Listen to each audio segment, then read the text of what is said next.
देखो जरा, तुम फिर से खो गए हारून। या तो चुप रहते हो या फिर हमेशा अपने आप से ही बातें करते हो। यानी कि दिन में अगर तुम्हारे बात करने का एवरेज निकाला जाए तो शायद चौथाई हिस्सा होगा, बल्कि शायद उतना भी नहीं। अच्छा खैर, तुम बॉस हो इसीलिए रियायत दे रही हूँ। केक कैसा बना है बताओ? मैंने बनाया है।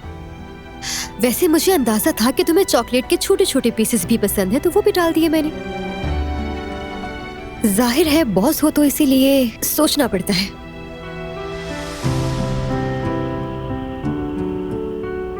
एक बात करनी है तुमसे यास्मीन।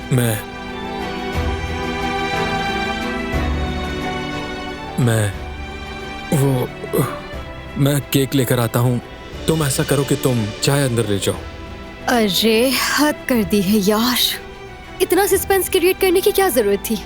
मैंने सोचा शायद कोई बहुत ही खास बात करने वाले होगी तुम।